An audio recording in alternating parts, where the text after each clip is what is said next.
Voilà, gloire au Seigneur. Nous saluons évidemment donc tous les frères et sœurs qui nous écoutent aux quatre coins de la planète. Cette planète est en train de rétrécir rapidement à cause des communications si rapides aujourd'hui, mais la parole de Dieu continue à être à profusion diffusée donc aux quatre coins de notre planète. Si vous voulez bien, donc aujourd'hui nous allons lire dans Philippiens un passage avec ce message, les saints de la maison de César. Les saints de la maison de César. Philippiens, chapitre 4.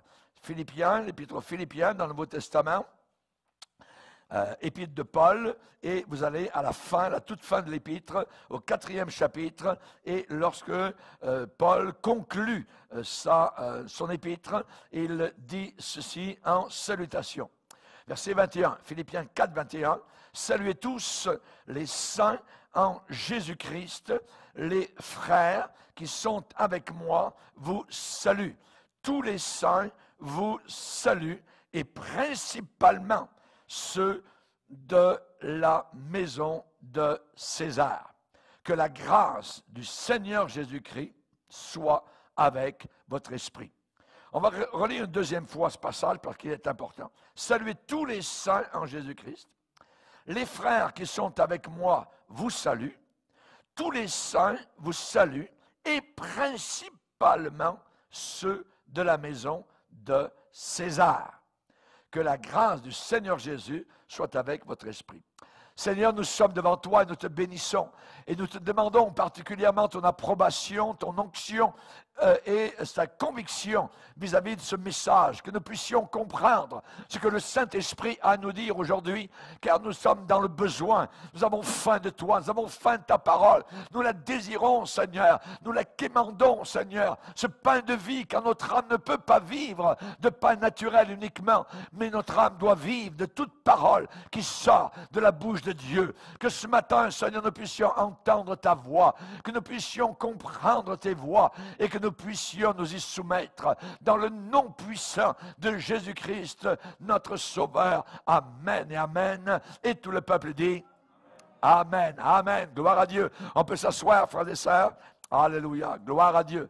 C'est une joie, évidemment, de vous avoir avec nous, donc, aujourd'hui, au travers, évidemment, des, je dirais, des difficultés du monde dans lequel nous nous trouvons. Et nous allons parler, évidemment, donc, de gens qui, particulièrement, ont été éprouvés. Et vous savez qu'il y a beaucoup de gens qui nous écoutent. Vous êtes des milliers à nous écouter, donc, sur les 5 continents de la planète. Et j'aimerais m'adresser particulièrement à des personnes qui ont été confrontées avec l'Évangile, mais vous n'avez pas, peut-être, encore accepté le Seigneur dans votre cœur. Et vous avez été confrontés plusieurs fois aux prérequis du Seigneur Jésus, ce que le Seigneur Jésus demande.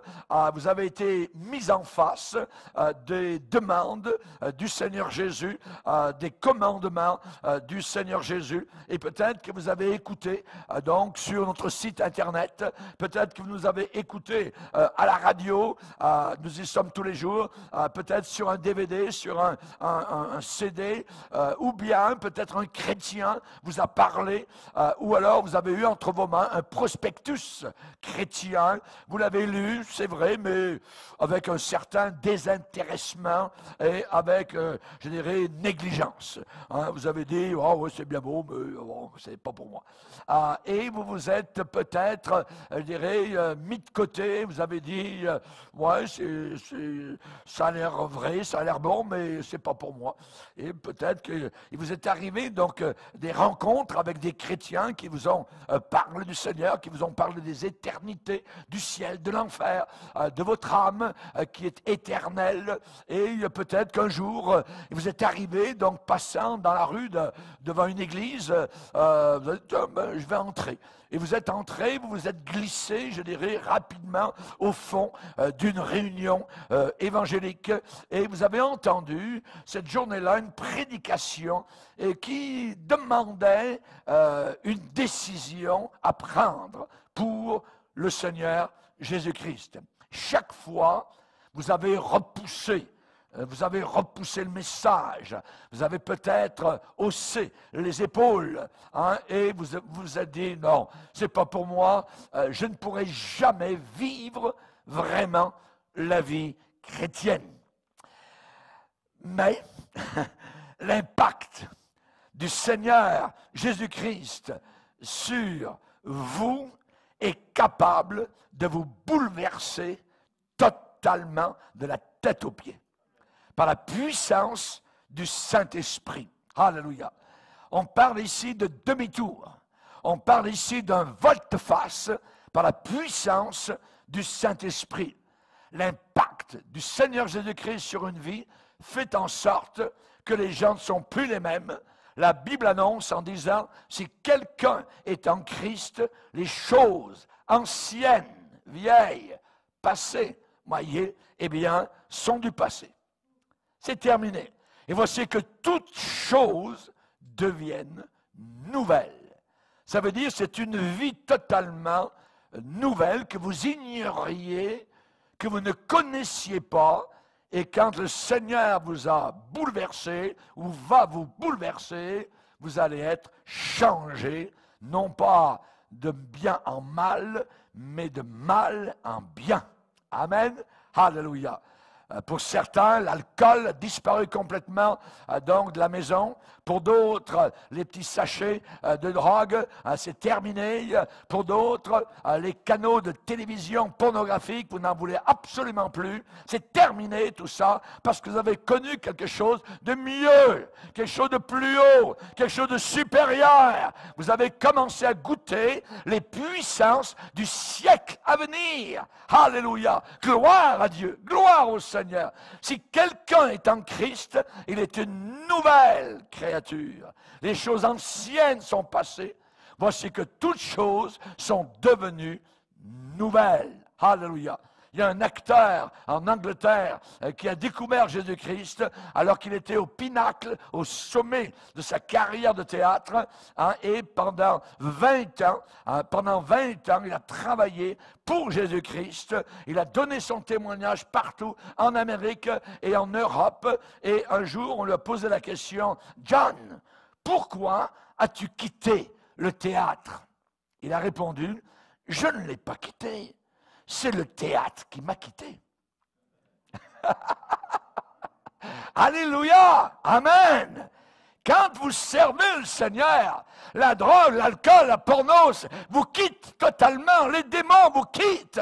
Alléluia! Vous servez un Dieu vivant et ce n'est plus une religion, c'est quelque chose de réel, de vivant, de vital. Alléluia! Vous avez la vie éternelle dans votre cœur. Alléluia! Merci Seigneur.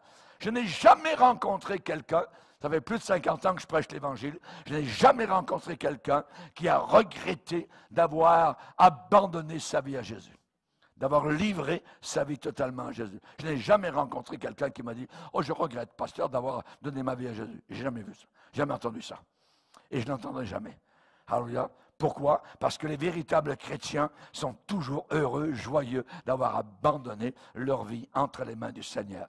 J'ai parlé à des milliers de chrétiens sur tous les continents et leur réponse est à peu près celle-là. Je ne savais pas ce que je manquais. Je ne savais pas ce que je manquais. C'est une vie complètement nouvelle que j'ignorais. Je ne savais même pas qu'une telle qualité de vie existait. Et ça m'enthousiasme. Je ne savais pas que la vie pouvait être autant significative et que la vie pouvait avoir autant de sens. Alléluia. Tous les gens qui se suicident, à leurs yeux, la vie n'a aucun sens. Voyez, n'a aucun sens. Vous avez entendu le témoignage de quelqu'un cette semaine, une chrétienne qui a communiqué avec nous. Et là, quelqu'un qui lui a fait beaucoup de mal, l'avait attaqué, avait menti, même par Internet, avait pris son nom, ainsi de suite. La police l'a cherché parce qu'il n'était pas à la maison, tout ça. Ils ont retrouvé son truck qui était quelque part, parqué au bord de la campagne. Et monsieur avait pris son fusil, et pouf, il s'était tiré littéralement dans la tête. Pourquoi? Parce que la vie pour lui n'avait plus aucun sens. Il ne voulait pas faire face à ses actions. Pour nous, il n'y a aucun chrétien qui se suicide. Quand on a connu Jésus, quand on a connu la grâce de Dieu, quand on a eu la puissance de Dieu, quand on a connu la vie d'avant et la vie de maintenant, on ne peut plus retourner en arrière. Jésus a dit, si quelqu'un a mis les mains à la charrue et regarde en arrière, retourne en arrière, il n'est pas digne pour le royaume de Dieu. Il est indigne. Il ne peut pas rentrer s'il retourne en arrière. Je me rappelle toujours quand j'avais fait une mission dans la région de Dijon en France. Vous connaissez tous la moutarde de Dijon, vous voyez. Eh bien là-bas aussi il y a des chrétiens. Et j'ai fait donc il y a quelques années des réunions dans cette région-là, belle région donc de la Bourgogne. Et je suis venu, je suis entré à l'église un petit peu à l'avance et il y avait une dame, une vieille dame qui était là et qui s'occupait des fleurs de l'église, arrosées, il y avait des fleurs en avant, tout ça. Il fallait donc s'en occuper et c'était elle. Je lui ai dit, qu'est-ce que vous faites, tout ça? Elle m'a parlé un petit peu de son travail, tout ça. Elle dit, pasteur, j'ai un seul regret dans toute ma vie. Ah oui? Vous regrettez quoi? Elle dit, ne pas avoir connu le Seigneur alors que j'étais jeune. C'est mon regret. C'est mon regret. Et maintenant que je suis vieille, je veux faire tout ce que je peux pour le servir le mieux possible, même dans les petits détails, même si c'est arroser les fleurs de l'église. Alléluia. Chers amis, c'est merveilleux de voir des gens qui comprennent, alléluia, qu'on manque, je dirais, qu'on passe à côté de quelque chose de formidable lorsqu'on n'abandonne pas notre vie entre les mains du Seigneur Jésus-Christ. Alléluia. J'aimerais vous dire qu'il y a beaucoup de gens qui ont accepté le Seigneur et qui ont, je dirais, vécu le miracle qui a été vécu à Cana. Auparavant, nous avions des vies, je dirais, comme de l'eau. Comme de l'eau. L'eau n'a pas de couleur, l'eau n'a pas d'odeur, l'eau insipide, maillée. Si vous la buvez, ça n'a pas de goût. Nos vies étaient comme cela. Nos vies étaient sans couleur, sans odeur, insipides, sans aucun goût. Et le Seigneur a fait le miracle de changer l'eau en vin. Premièrement, la couleur, ensuite l'odeur, voyez, ensuite le goût. Nos vies maintenant ont du goût, ont de l'odeur, ont de la saveur, et nous apportons de la lumière. Alléluia. Nous apportons, je dirais, quelque chose de merveilleux à un monde qui en a tant besoin. Et j'aimerais vous dire qu'en venant au Seigneur, on ne devient pas millionnaire. Il y a des gens à qui on enseigne semaine après semaine que lorsqu'ils viennent au Seigneur, ils vont devenir très riches, pécuniairement. Mais c'est complètement faux. C'est un faux évangile. Si Dieu vous bénit pécuniairement, gloire à Dieu, matériellement, mais il se peut que parce que vous êtes chrétien, les choses aussi aillent mal et que vous manquiez de certaines choses. Ça, c'est l'équilibre. Ça, c'est ce que, je dirais, vivent beaucoup de nos chrétiens dans certains pays, donc, qui ne sont pas aussi nantis que dans nos pays occidentaux et qui pourtant ont la joie du Seigneur. J'ai vu des chrétiens avec une peau noire, qui n'ont qu'une chemise. Leur matériel, c'est une chemise sur le dos, mais ils ont des dents blanches et un sourire sur leur visage. Et ils aiment Jésus de tout leur cœur. Alléluia. Alléluia. Quand je les rencontre dans les aéroports du monde entier où je suis allé prêcher l'Évangile, mon cœur bouillonne tout de suite de joie. Il y a une communion avec ces gens-là parce qu'ils ne recherchent pas les biens de ce monde, les richesses de ce monde. Ils recherchent Jésus-Christ et ils vont aller au ciel avec Jésus-Christ. Alléluia. Ils ont été sauvés par le même sang, amen, qu'un blanc, amen. Il n'y a pas de différence à l'intérieur de l'Église vis-à-vis du salut. À Dieu soit toute la gloire. Alléluia. Merci Seigneur. Est-ce que Dieu a changé votre vie? Est-ce que Dieu a changé votre vie? Une vie comme de l'eau, sans couleur, sans odeur, insipide? On a posé la question un jour à un aveugle né aveugle, imaginez. N'avait jamais vu la lumière du soleil, n'avait jamais vu les belles fleurs au printemps, n'avait jamais vu les couleurs du soleil couchant. Et un jour, on lui a posé la question quand il a été guéri. C'est qui ce Jésus? Raconte-nous un peu. Mais on lui posait des questions auxquelles il ne pouvait pas répondre. Mais il a dit, je sais une chose, c'est que j'étais aveugle et maintenant je vois. Les gens voudraient savoir des questions pour savoir si Adam avait un nombril, si la poule et l'œuf, ainsi de suite. Hein. Je sais une chose, j'étais aveugle et maintenant je vois. Maintenant je vois. La lumière est entrée dans mon cœur. Je sais d'où je viens, pourquoi je suis sur la terre et où je vais. Alléluia. Gloire au Seigneur. Merci Seigneur. La plupart des chrétiens, au travers des siècles, qui sont venus à Jésus, ont dû travailler très dur pour joindre les deux bouts. Voyez, la plupart n'ont pas été délivrés de problèmes, de douleurs, de souffrances. Voyez, beaucoup d'entre eux ont ressenti même la main glacée, la main froide du sinistre moissonneur dans leur famille. Je me suis tenu à côté de ces gens-là, moi, leur pasteur, alors qu'ils ont dit au revoir à leur bien-aimé dans un cercueil. C'est pas parce qu'on est chrétien, je dirais que maintenant, c'est un tapis doré, c'est un tapis rouge, c'est un bol de cerises dans nos mains. Voyez? Non, il y a les batailles, il y a les luttes, mais j'ai Jésus maintenant avec moi, alors qu'auparavant, j'avais le diable qui m'enfonçait. Voyez? Maintenant, j'ai Jésus qui veut me relever et me faire passer au travers des difficultés de la vie. Alléluia. Non, non, non, non. Devenir chrétien, ce n'est pas soudain un beau conte de fées. Ce n'est pas une fable. Hein. Devenir chrétien, ce n'est pas un échappatoire au monde réel, au monde de la vie d'aujourd'hui. Et l'apôtre Paul nous parle de quoi? Et de qui? Il nous parle des saints qui se trouvaient dans la maison de César. Les saints, les chrétiens, qui sont dans la maison de César à Rome, vous saluent. Comment se fait-il qu'il y avait des chrétiens jusque dans le palais royal de la corruption à Rome, chez César? Dans le palais royal, il y avait des gardes, il y avait des serviteurs qui étaient devenus chrétiens. L'évangile, vous ne pouvez pas l'arrêter. C'est à peu près comme vouloir arrêter une rivière avec des cure-dents. Impossible. Impossible d'arrêter l'évangile. L'évangile va aller de l'avant. César, les saints de la maison de César vous saluent. César, qui était-il à cette époque-là? César était un titre, ce n'était pas un nom, c'était un titre. César, c'était Néron. Voilà le nom du César de l'époque de l'apôtre Paul. Et cet homme était un homme d'excès, un homme de brutalité, un homme inhumain. Et lui, il a été assassiné lui-même par l'épée de l'un de ses assistants, l'un de ses serviteurs, l'un de ses bodyguards. Voyez, et avant de mourir, hélas, il avait fait massacrer un grand nombre de chrétiens. Néron. En 64 après Jésus-Christ, Rome a été détruite en grande partie par le feu. Par le feu. Et Néron a placé le blâme sur les chrétiens.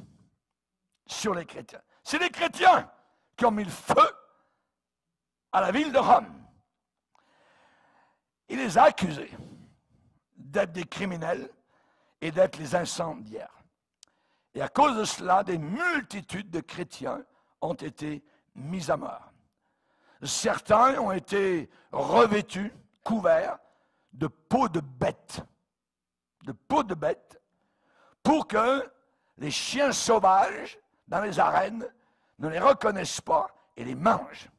Donc, au travers de ces peaux de bête, les attaquent et les tuent. Certains chrétiens, nos frères, nos sœurs, ont été jetés aux lions, dans les arènes, sous les crocs des lions. Certains ont été mis sur des croix. Et on a mis le feu à ces croix, on les a enduits de pitch, vous voyez, et on a mis le feu pour faire quoi? Pour donner de la lumière à M. Néron qui se baladait le soir avec une harpe. Il avait les lampadaires. C'était les chrétiens, nos frères et sœurs, qui brûlaient. Ce n'est pas parce que vous êtes chrétien que les choses vont aller, je dirais, rondement, sans aucun accroc et tout ça, maintenant que vous êtes devenu chrétien. Non.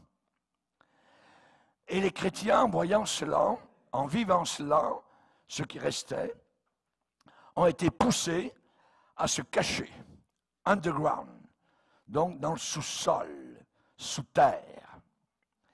On appelle ça, ce lieu qui existe encore aujourd'hui à Rome, que l'on visite, s'appelle les catacombes. Les catacombes.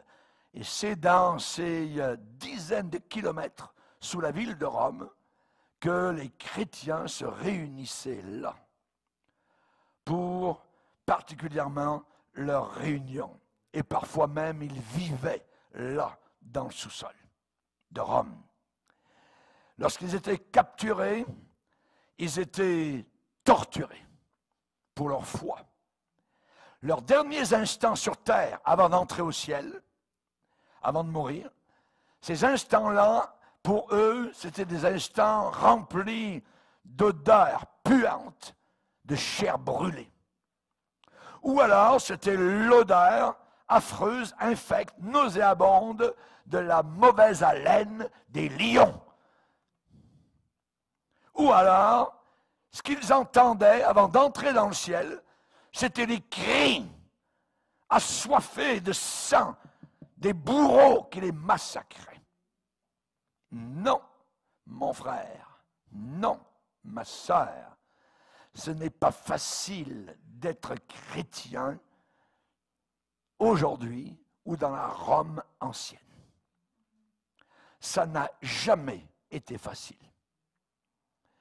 Il y a, de façon incroyable, l'Évangile qui a pu pénétrer au travers de tous ces crimes, jusque là-haut, sur les paliers, les colonnades du palais de Néron, à l'intérieur, des soldats romains ont donné leur vie à Jésus. Et ils sont devenus les saints. L'Église catholique dit les saints, vous ne pouvez pas être saint si vous n'êtes pas canonisé, tout ça. Et ça prend peut-être 100 ans avant ou 50 ans avant de dire, oh, monsieur un tel, madame un tel, ça c'était une sainte, c'était un saint. Et là, tout d'un coup, il y a... Non, c'est complètement faux. Les saints dans la Bible, c'est vous et moi. Vous avez été sanctifiés. Ça ne veut pas dire que vous êtes parfaits, mais vous êtes saints dans le Seigneur. Vous êtes les saints de Dieu. Alléluia. Et les saints de la maison de César vous saluent. Ça veut dire que là-haut, au palais royal, dans la capitale, le centre stratégique de tout l'Empire romain, qui allait jusqu'en Israël, qui allait jusqu'en Angleterre, qui allait jusqu'au nord de la Roumanie, qui allait jusqu'en Afrique du Nord. Ce grand empire avait une ville centrale, Rome. Et dans Rome, il y avait là des chrétiens qui aimaient Jésus et qui avaient abandonné leur vie au Seigneur Jésus. Les saints de la maison de César vous saluent. Même dans l'entourage de Néron, il y avait des chrétiens. Et j'aimerais vous dire que dans beaucoup de gouvernements aujourd'hui autour de la planète Terre, il y a des chrétiens. Vous ne les connaissez pas, mais ils sont là, à côté des francs-maçons, à côté des Illuminati. Il y a des chrétiens qui ont donné leur vie à Jésus. Et nous les verrons un jour là-haut dans la gloire. Alléluia. Et ils essayent de faire de leur mieux, alléluia, pour garder le drapeau de l'Évangile dans ce milieu, ces milieux hostiles à l'Évangile. Lisez avec moi un passage dans Philippiens, 1er chapitre. Le verset 12. Philippiens, 1er chapitre, verset 12. Je veux que vous sachiez, frères, que ce qui m'est arrivé, donc l'emprisonnement de l'apôtre Paul, ce qui m'est arrivé a plutôt contribué au progrès de l'Évangile. En effet, dans tout le prétoire et partout ailleurs, nul n'ignore que c'est pour Christ que je suis dans les liens, je suis prisonnier. Et la plupart des frères dans le Seigneur, encouragés, non pas découragés, encouragés par mes liens, ont plus d'assurance pour annoncer sans crainte la parole. Alléluia. Qu'est-ce que ça veut dire? Il dit, en effet, dans tout le prétoire. Le prétoire, c'était quoi? Le prétoire, c'était la caserne où logeaient à Rome les soldats de la cohorte prétorienne, qui formaient la garde personnelle de l'empereur. Et dans le prétoire, il y avait des chrétiens. Les saints de la maison de César vous saluent. Les saints de la maison de César vous saluent. Alléluia. Pouvez-vous imaginer? Jésus était tellement réel à ses premiers chrétiens que même les menaces d'un homme complètement fou et insensé sur le trône n'arrivaient pas à diminuer leur foi et leur zèle. Ils étaient à côté de l'enfer, littéralement, et ils étaient des porteurs de vie, même dans le milieu de César. Alléluia. Merci Seigneur. Merci Seigneur. Et si ces gens-là devaient payer, je dirais, pour leur témoignage avec leur propre sang, ainsi soit-il. Qu'il en soit ainsi. Ils n'avaient aucune peur. Qu'est-ce que Jésus a déjà dit? Jésus a dit, ne craignez pas. Ne craignez pas qui? Ne craignez pas ceux qui tuent le corps et qui ne peuvent tuer l'âme. Craignez plutôt celui qui peut faire périr l'âme et le corps dans la géhenne. Et c'est Dieu qui peut faire périr, qui a le pouvoir de faire périr l'âme et le corps dans l'enfer éternel. Mais ne craignez pas ceux qui tuent le corps et qui après cela ne peuvent plus rien faire. Une fois que vous avez un corps mort, qu'est-ce qu'il peut faire? Amener les caméras de télévision, puis filmer ça. Oui, mais si la personne a été chrétienne, elle est au ciel. Ne craignez pas ceux qui tuent le corps. Voyez, nous ne savons pas ce que l'avenir peut donc nous réserver, mais nous devons être toujours préparés. Et dans Romains chapitre 8, nous allons relire ce classique passage de Paul, justement, pour encourager les chrétiens de Rome. Et il va dire, chapitre 8, Romains chapitre 8, verset 35, « Qui nous séparera de l'amour de Christ? Sera-ce la tribulation, ou l'angoisse, ou la persécution, ou la faim, ou la nudité, ou le péril, le danger, ou l'épée, le pistolet, la kalachnikov, hein, selon qu'il est écrit, c'est à cause de toi, Seigneur, qu'on nous met à mort tout le jour, qu'on nous regarde comme des brebis destinées à la boucherie. Mais, alléluia, mais dans toutes ces choses, nous sommes plus que vainqueurs par celui qui nous a aimés. Et il va déclarer son assurance. J'ai l'assurance que ni la mort, donc la mort ne pourra pas nous séparer de Jésus, ni la vie, ni les choses de la vie, les circonstances, ni les anges, ni les dominations, hein, ça veut dire ni les démons, ni les choses présentes, ni les choses à venir, futures, ni les puissances, ni la hauteur, ni la profondeur, ni aucune autre créature ne pourra nous séparer. Amen.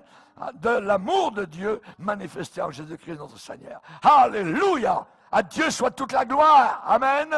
Le diable aimerait que nous divorcions de Jésus. Jamais de la vie. Amen. Jamais de la vie. Nous séparons jamais de Jésus. Amen. Nous aimons Jésus. Est-ce que vous avez du mal à dire Jésus? Levez-vous et dites-le. Ouais. Amen, amen. Vous avez dit du bien, amen. J'ai demandé si quelqu'un a du mal à dire qu'il se lève. Amen. Oui, ah voilà. Ouais. Nous n'avons aucun mal à dire de Jésus. Alléluia. Aucun mal. Nous ne nous plaignons pas de Jésus. Nous ne nous lamentons pas de Jésus. Alléluia. Il ne nous fait que du bien. Ah, nous avons beaucoup de mal à dire du diable. On a beaucoup de mal à dire des démons, certainement. Mais jamais aucun mal à dire de Jésus. Vous savez, les gens, les païens, qu'est-ce que j'ai fait au bon Dieu? Oh, que j'ai fait au bon Dieu, ça m'arrive, tout ça. Mais il devrait dire, pourquoi le diable m'attaque-t-il? C'est ça la vérité. Mais Jésus ne les attaque pas. Jésus ne leur fait pas du mal. Vous voyez, Jésus les aime. Hein? Donc, évidemment, nous avons besoin donc l'exemple de ces gens-là qui ont aimé le Seigneur. On va lire un autre passage, si vous voulez bien, dans Hébreux 11. Hébreux chapitre 11. Hébreux chapitre 11, verset 36. Il est dit d'autres chrétiens subirent les moqueries. Certains de vous qui m'écoutez, vous subissez les moqueries. Hein, ce n'est pas la première fois. D'autres subirent les moqueries et le fouet, ça claque. Les chaînes, la prison. Ils furent lapidés. On reçoit des cailloux, vous voyez, sciés, aïe, torturés. Ils moururent tués par l'épée. Ils allèrent çà et là vêtus de peau de brebis, de peau de chèvre, dénués de tout, persécutés, maltraités, eux dont le monde n'était pas digne, errant dans les déserts et les montagnes, dans les cavernes et les antres de la terre. Voyez un petit peu le prix qu'ils ont payé? Le prix qu'ils ont payé. J'ai un livre dans ma bibliothèque. Le titre, c'est « Quand on fuyait la France ». Quand on fuyait la France. Lors des graves persécutions du temps de Louis XIV, beaucoup de chrétiens, de huguenots, ont fui la France. Sont allés en Allemagne, hein, ont pris leurs bagages, ont fui, sont allés en Suisse. D'autres sont venus ici au Canada, d'autres ont pris le bateau, sont venus aux États-Unis. Hein, beaucoup ont fui, parce qu'on tuait les chrétiens par milliers, par milliers. C'est quelque chose d'inimaginable. Hein, peut-être que vous ne connaissez pas l'histoire. Il faut connaître l'histoire, ce qui s'est passé dans le passé. Voyez, en France, voyez, ce grand pays, voyez, démocratique, eh bien, a connu des heures sombres dans le passé. Ils ont besoin de savoir, évidemment, donc à cette époque-là, il y a des chrétiens et on a des musées aujourd'hui qui nous montrent ce qui s'est passé à cette époque-là, là-bas. Hein, il y en a dans la région d'Alès, la région de Carcassonne, la région de Aigues-Mortes, donc dans toutes sortes d'endroits où l'on voit donc où nos frères et nos sœurs ont passé des années, simplement parce qu'ils aimaient la parole de Dieu. Simplement cela, voyez. Et là, donc, on voit que la Bible dit « Eux dont le monde n'était pas digne. » Eux dont le monde n'était pas digne. Chers amis, on a besoin d'être digne. Digne. Hein, la dignité de chrétien est très importante. Et il y a une promesse qui est faite à l'église de Sardes. Particulièrement, il est dit donc, tu as à Sardes quelques hommes qui n'ont pas sali leurs vêtements. Ils marcheront avec moi en vêtements blancs parce qu'ils en sont dignes. Parce qu'ils en sont dignes. Soyons chrétiens, chrétiennes, Église de Jésus-Christ de la fin des temps, à la hauteur de notre appel. Nous devons marcher avec dignité, sans reculer, sans dire non, non. On croit à ce qui est écrit dans ce livre et on ira jusqu'au bout pour ce livre. Alléluia. Néron, à Rome, n'arrivait pas à arrêter le courant d'eau du christianisme, le flot divin du christianisme. Pas plus qu'une barrière peut empêcher une avalanche de dévaler de la montagne. Et la prédication de l'apôtre Paul avait réussi à pénétrer jusque dans le gouffre de l'infamie, voyez, le palais de César. C'était un lieu de corruption inimaginable. C'était un égout. C'était une fosse à purin, d'impureté. C'était la maison possiblement la plus corrompue du monde de l'époque. Mais lorsque le flot de sang de Jésus-Christ a commencé au bas de la croix à s'infiltrer dans la poussière et la saleté de Golgotha, cela a débuté un courant de salut, un flot de salut, un fleuve de salut qui allait balayer toutes les parties de la planète Terre. Alléluia, alléluia, merci Seigneur. J'aimerais vous dire qu'il n'y a aucun tyran, aucun dictateur, aucun communiste qui est assez fort et qui n'a été capable au travers des siècles de créer, de monter un barrage de peur et de torture pour arrêter ce flot de l'Évangile, ce courant, cette rivière de l'Évangile de gloire. L'apôtre Paul a parlé à partir de son expérience. Il a dit « j'ai l'assurance ». Il savait de quoi il parlait. j'ai l'assurance. Ça veut dire, je suis persuadé, je suis convaincu que rien, R-I, avec le point, E-N, ne pourra me séparer de l'amour du Seigneur Jésus-Christ. Amen. Alléluia. Gloire à Dieu.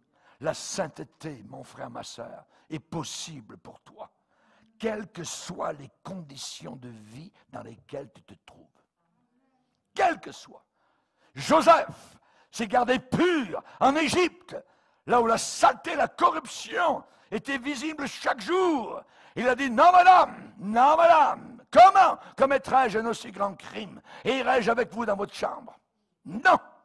Joseph, dans des conditions d'esclave, a dit non au péché, parce que l'Esprit de Dieu était sur sa vie. Esther, la reine Esther, dans un milieu païen, elle s'est gardée forte pour le Seigneur. Elle a dit, si je dois périr, je périrai, mais je vais essayer tout ce que je peux pour apporter la bonne nouvelle et porter le salut à mon peuple. Elle aurait pu dire, je vais me taire. Non, elle ne l'a pas fait.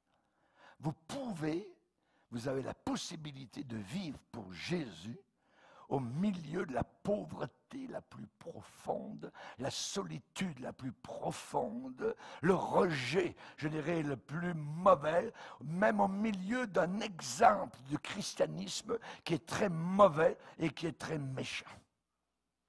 Il y a de très mauvais exemples de christianisme autour de nous.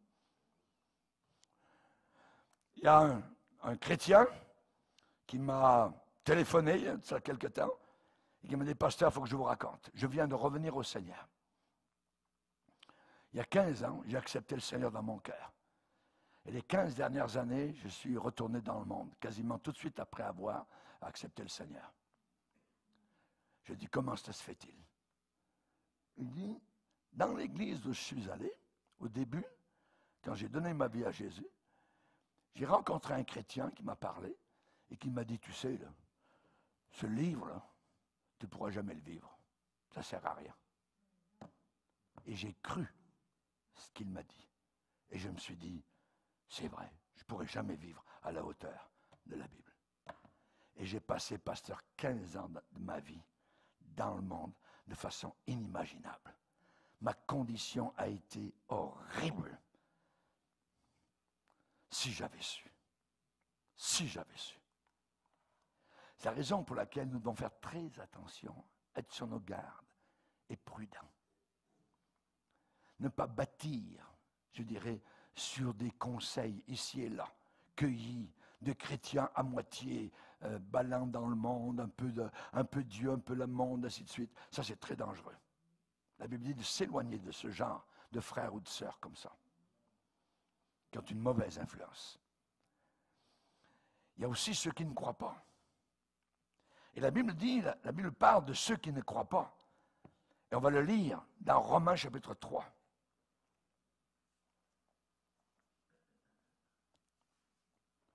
Romains chapitre 3, verset 3.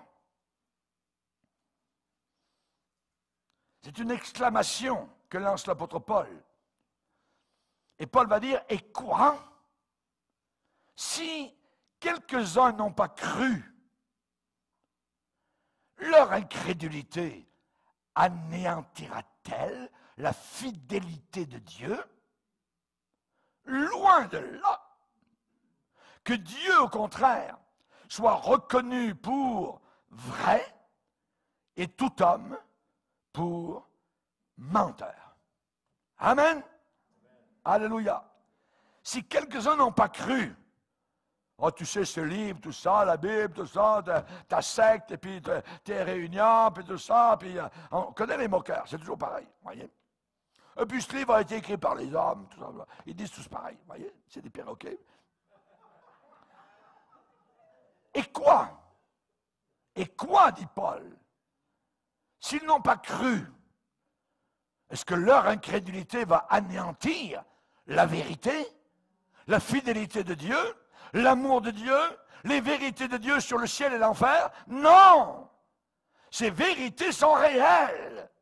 Heureux celui qui croit, heureux celui qui n'a pas vu et qui a cru. et qui a cru, a dit Jésus. Alléluia. Ceux qui ne croient pas n'ont pas encore vu Jésus-Christ ressuscité. Alléluia. Dans toute sa majesté. Lorsque j'ai été sauvé, je me rappelle, je me vois en train de marcher dans les rues de Nouméa, habillé donc en marin. Et j'aurais pu crier, je me vois en train de regarder les maisons, j'aurais pu crier à tout le monde, il est ressuscité, réveillez-vous, il est ressuscité. Tellement l'élément de résurrection de Christ m'avait été révélé puissamment lors de mon salut. Mais tous ces incrédules ne connaissent pas la puissance de résurrection de Jésus-Christ. Amen. Ils ne connaissent pas. Quand Ésaïe a vu le Seigneur, il dit, je vis le Seigneur assis sur un trône très élevé. Et les anges qui étaient autour de lui, qui criaient, Saint, Saint, Saint, et l'Éternel des armées, la terre est remplie de sa gloire. Alléluia. Quand Ésaïe a vu ça, il dit, je suis perdu. Pourtant, c'est un homme de Dieu. Il a vu la puissance de Dieu. Il a vu les éléments du monde à venir. Il a vu ce royaume de Dieu avec le roi sur le trône. Lisez avec moi Ézéchiel, premier chapitre. Ézéchiel, premier chapitre. Ézéchiel a eu la révélation de Jésus-Christ, des centaines d'années avant qu'il ne vienne sur terre.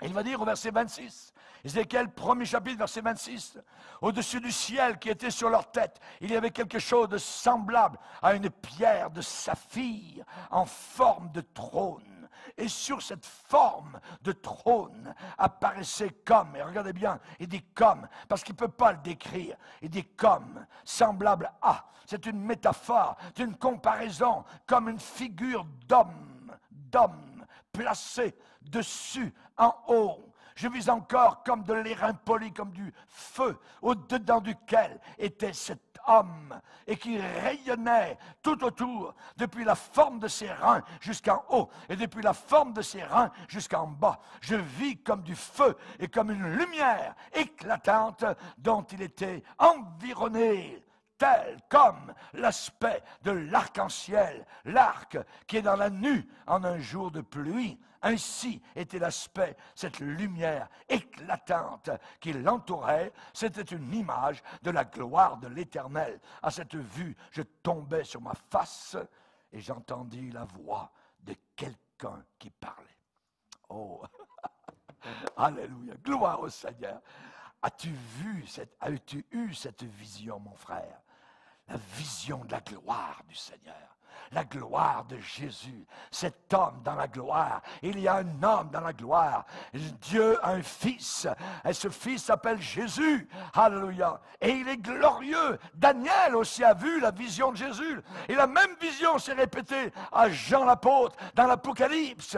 Quand il dit, quand il entend le cri, monte ici. Et là, il est transporté dans la gloire. Et la première chose qu'il voit, un trône environné d'un arc-en-ciel. Alléluia. Et il voit celui qui était assis sur le trône. Même vision qu'Ézéchiel, même vision que Daniel. Alléluia. Merci Seigneur. J'aimerais vous dire que c'est bien contraire. Aujourd'hui, nous avons des Jésus. Les Jésus sont en train de pulluler. Il y a des Jésus là-bas en Amérique du Sud. Ils rassemblent des milliers de personnes dans les églises. Il y a un Jésus qui est en Sibérie. C'est un Russe, voyez. Et il apparaît, il vient de temps en temps. Au mois d'août, il a 4000 adeptes, voyez. Et les gens sont sidérés. C'est merveilleux. Tout ça. Jésus est revenu, tout ça, puis c'est la folie totale. Mais on a été averti de cela dans la Bible. Beaucoup viendront sous mon nom, disant c'est moi. Nous avons 3 leçons de base, voyez, à apprendre, qui vous aideront à être déterminés pour vivre pour Jésus. Et que le Saint-Esprit fasse brûler ces révélations à l'intérieur de votre cœur. Premièrement, le chrétien ne base pas sa qualité spirituelle par rapport aux circonstances extérieures. Les circonstances extérieures n'ont rien à voir à faire avec votre foi. Que vous ayez des bonnes circonstances, vous ayez de mauvaises circonstances, ça n'a pas d'importance. Ça n'a pas d'importance. Deuxièmement, le chrétien a son centre d'attention sur ses ressources intérieures. Le Saint-Esprit est en lui. Christ est en lui. Jésus en vous, l'espérance de la gloire. L'espérance de la gloire. Et troisièmement, je peux vous dire que les chrétiens, au 1er siècle, dans la maison de Néron, les saints de la maison de César, c'est certain, se tenaient tous ensemble, côte à côte, coude à coude, cœur à cœur. Ils étaient ensemble, à l'intérieur de la cour de Néron. Alléluia. Le chrétien ne base pas du tout sa vie spirituelle par rapport aux circonstances. Par rapport aux circonstances. Moi, j'aime lire et entendre le récit de grands chrétiens des temps passés, des siècles passés, d'autrefois, qui marchaient sur un autre son de tambour qu'aujourd'hui. Aujourd'hui, tout ce qu'on parle, c'est succès, c'est argent, c'est réussite, ainsi de suite, avec les ficelles psychologiques. Non, non, non, non. Voyez, moi, j'aime lire les saints des années 1600, 1700, 1800, qui vivaient, qui supportaient, qui étaient persécutés pour le Seigneur. Et ces livres, ces rapports nous parlent du genre de vie qu'ils avaient. Tout ce qui comptait pour eux, c'était Jésus-Christ, la mission qu'il leur avait donnée et la volonté de Dieu. Faire la volonté de Dieu. Jésus dit, ce ne sont pas tous ceux qui chassent les démons, qui guérissent les malades, qui disent, j'ai fait ceci, j'ai fait cela, qui entreront dans le ciel. Ce sont ceux qui font. Ce n'est pas les diseurs, voyez. Ce n'est pas ceux qui disent, ce sont ceux qui font quoi? La volonté du Père. Faire la volonté. As-tu fait la volonté du Père la semaine passée?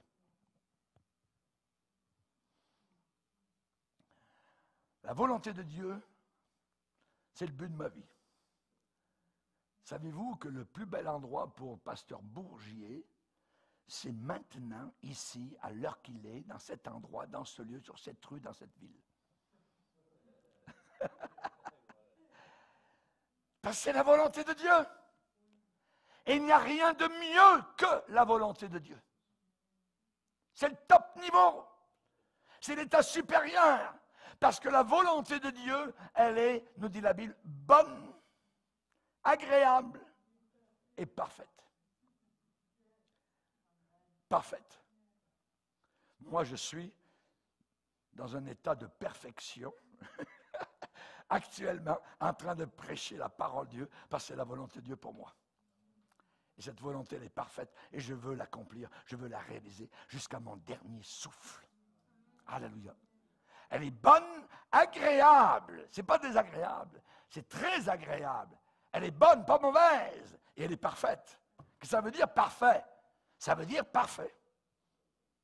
Parfait, ça veut dire parfait. Il n'y a pas plus parfait que... il n'y a pas super parfait, c'est parfait. Parfait. Alléluia. En 1793, il y a un bout de ça, vous voyez? En Angleterre, dans la ville de Haworth, il y avait une grande foule qui était rassemblée aux funérailles d'un homme de Dieu qui s'appelait William Grimshaw. Vous n'avez peut-être jamais entendu parler de William Grimshaw. Mais lors de son enterrement, on a parlé de lui, évidemment. C'était l'un des premiers prédicateurs qu'on appelait Secret Riders.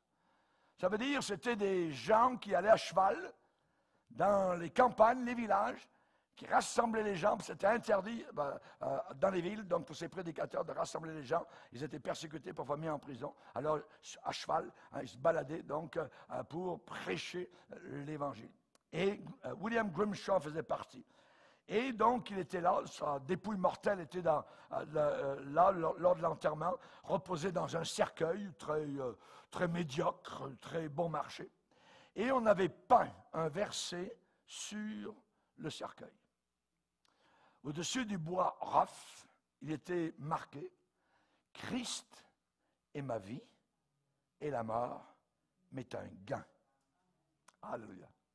Christ est ma vie, la mort m'est un gain. Et le pasteur qui présidait aux funérailles a parlé avec éloquence de la vie, donc fertile, productive de Grimshaw, et qui a porté des fruits, évidemment, pour l'éternité. Et il a dit, je cite les paroles, « Soyez témoins, vous montagnes, et vous landes. Combien de fois Grimshaw fut en danger alors qu'il a porté la bonne nouvelle du salut à quelques pauvres campagnards qui, si ce n'avait pas été des enseignements de Grimshaw, seraient morts tout autant ignorants de Jésus que lorsqu'il était né.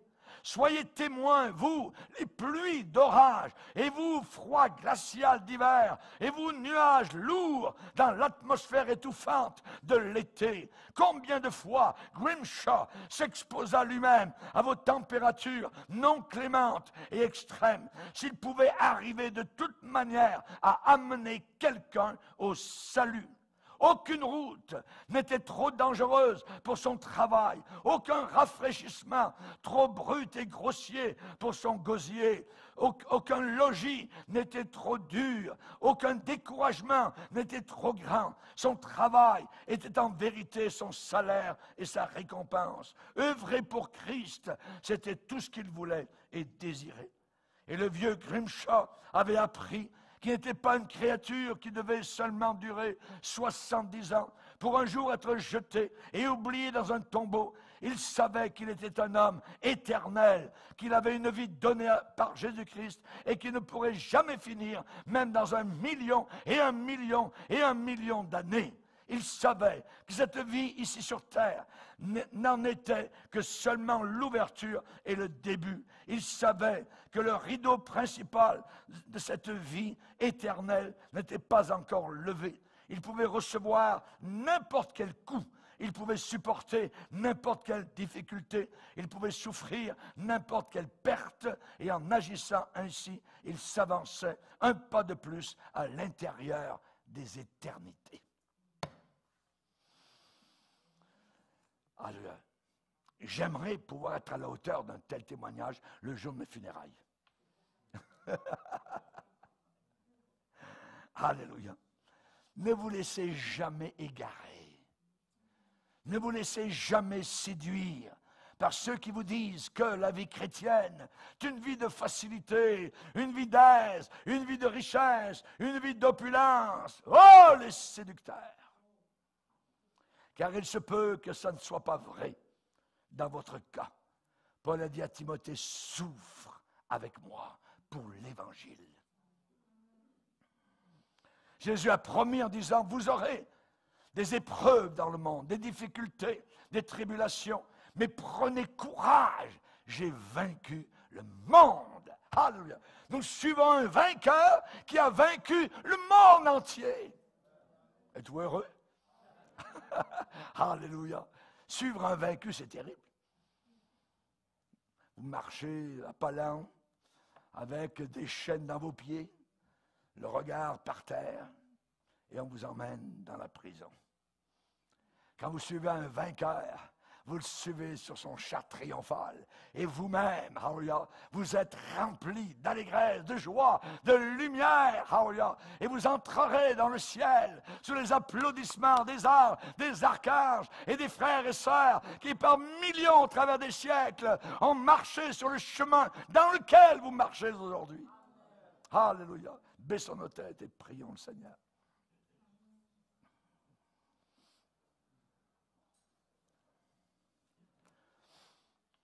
Seigneur, notre paix de cœur, notre paix d'esprit, notre joie, notre liberté d'âme ne dépend pas de nos circonstances, ne sont pas basées sur les choses éphémères de la terre, choses transitoires, mais notre paix d'esprit, notre joie du cœur, notre liberté d'âme sont basées sur quelque chose qui est à l'intérieur et non pas à l'extérieur. Nous sommes basés sur la réalité et non pas sur des fables, des fantaisies. La réalité est en Christ, Christ en nous, Christ en vous, l'espérance de la gloire. Alléluia! Merci Seigneur. Merci Seigneur. Aide-nous à ressembler, à arriver à la cheville, ces grands hommes de Dieu, ces femmes de Dieu qui sont allés jusqu'au bout pour ton nom, pour l'Évangile. Merci Seigneur. Dans le nom de Jésus, nous avons prié. Amen. Et tout le peuple dit Amen. Amen. Levons-nous ensemble, frères et sœurs.